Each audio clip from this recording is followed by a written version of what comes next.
I've just noticed that the sun in this video is like not ideal. Hopefully we don't have issues with that. Hello everyone and welcome back to part 2 of this little mini series about being a better individual, life lesson, self-help, story time. We're gonna go with that.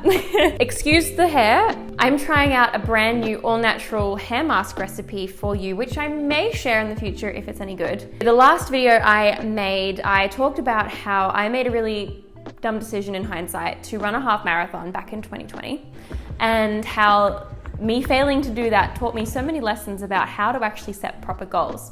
But the other thing it taught me was the importance of exercise and also how to enjoy exercise. If you're anything like me, you're the kind of person who exercises because they have to, simply because it's not an enjoyable thing for them. You haven't found the thing that lights your life up. I know a lot of people who swear by like F45, CrossFit, team sports. You know, they just find their niche. They find the thing that they love and it works for them. For a lot of people that's running as well, and that's great. And for me, I always thought it was running, but that was until I discovered the best form of exercise that anyone can do anywhere at any time, that you can incorporate other more enjoyable activities with to make it possibly the most productive half hour, hour and a half, whatever you want to do of your day. I'm talking about walking. I think one of the lies that the fitness industry has told us that exercise consists of like super intensive, like high heart rate kind of activities. And yes, they're important. I'm not saying don't have them. But what I am saying is that if you're not exercising at all because you hate that feeling, it's better to do some exercise than none at all, right? So this is kind of the approach I'm taking here. But let me take you back about 7 or 8 months now. Storytime with Mel part 2. So it's May, June 2020. Intense lockdowns, working from home situations, total isolation from family, friends, right? So it was a really, really difficult time. It was 2021. It was 2021, not 2020. Like the years have literally blurred together. My workplace had just decided to do a month-long fitness intensive, basically where they put people in teams and they ask them to walk at least 10,000 steps a day, and the winning team gets prizes and all that kind of stuff. So it was a really great initiative, and I was like, heck yeah, I'm gonna sign up for this because I do nothing. I walk like 2,000 steps a day if I'm lucky, because for people in desk jobs, it is a really difficult thing to do. Getting 10,000 steps a day, like 10,000 steps takes an hour at least of walking.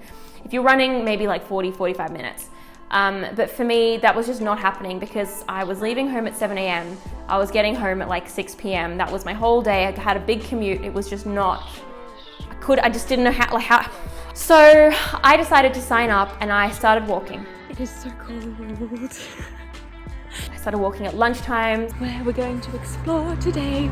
I started waking up at like 5 a.m. and walking before work. It was like winter at the time, so there was no daylight savings, which meant that it got dark at 5, but I started walking in the dark. Like I was committed. I was walking extra on the weekends just in case. And I was motivated because I had accountability buddies. My team really wanted to win, and we actually ended up coming second in the end. But about 2 weeks into the challenge, we all got sent home, put into lockdown. We weren't anymore in the office. We were all stuck at home. So I felt very ostracized and very lonely. Walking for me became like this coping mechanism, right? It was like this thing where I could get out of my house, get out of like the place that I was stuck, and I would do different walking tracks every single day. Like, look at this. Look, I'm literally just walking now. I've done a new path I haven't been to before. And surprise, there's a playground right here that I've never seen, and it's so cute. I would like challenge myself to like find a new area, explore my neighborhood, because I would just moved into a new neighborhood, which was awesome. And so yeah, it became the way that I mentally dealt with like 4 months of lockdown. And during that time, I think I was being kind to myself because I recognized that I was fragile, that I needed to be compassionate with myself, not like fight myself for not running every day. So through all this walking I was doing, through all of the exploration and just like trying out different times and schedules and like everything, I basically learned a 3-step process to enjoying exercise, whether that's walking or whether that's something completely different. I actually wrote an article about it as well, which is on Medium, and I'm going to reference that now because I'm going to forget something otherwise. Step 1, you need to find yourself an initial motivator. For me, that was this group challenge, right? Other people were asking me how many steps I'd done that day. Other people were doubling my steps, so I felt I needed to do more because otherwise I was letting the team down. But whether it's that for you or whether you're better with personal accountability, one of the things I have done in the past, and I made a video about this in my Notion spread, is that I will literally reward myself financially for every day that I do exercise. So if I want to buy a new dress, or I want this or that or the other, I will set aside, say, $3 a day or whatever amount works for you. And I will say, if I exercise today, I get $3 toward that thing that I really, really want, right? So that worked for me quite well. But trying to find some kind of initial motivation or reason to go is key. For some of you watching, it may be a health thing. Maybe you need to lose weight. Maybe you've got some condition that requires more exercise, but keeping that motivator front and center. Make it your lock screen on your phone. Put post-it notes up around the house. I think actually putting words and reasons to the goal or habit you're trying to build is key. Step 2, and this is my absolute favorite little life hack ever if you're wanting to make exercise a regular thing, was to pair the activity with something I really, really enjoyed. So for me, I'm a creative soul. You probably are too, considering you're watching this video. Maybe you like writing, maybe you like art, maybe you like listening to podcasts, music, exploring, taking photographs. All of these things I was able to pair with my walking habit. So one of the things I did was I would literally take my DSLR with me and I would take photos of the neighborhood. I would take photos. We live really close to the beach, so I'd take photos of the beach. I'd take photos of sunsets and nice houses even. This was super motivating because it gave me content for my Instagram page and it taught me new skills, and it just helped me to see the beauty in the little things around me, which was also very, very grounding at the time.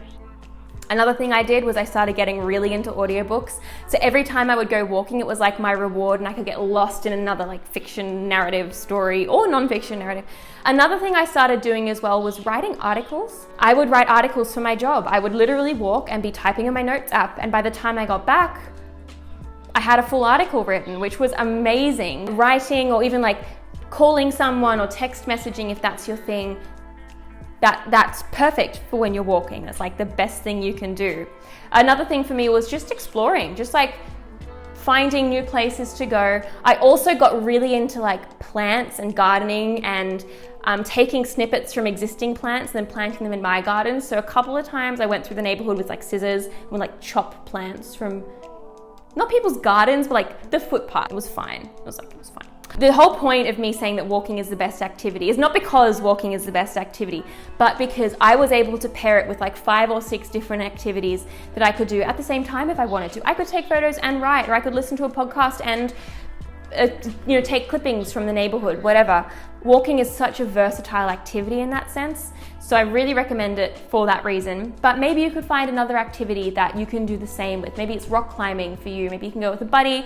You spending time with your friend. You're also listening to music or taking photo, whatever it is. Find an activity that you can pair up with something you're already passionate about, because then it becomes a reward for just having a hobby that you enjoy, right? It was awesome. And it felt so productive because I'm ticking off 2 or 3, even 4 goals all at once. It was And then the third step or tip or mindset shift that I found was, it was a game changer for me, was to stop tracking results and to start tracking consistency.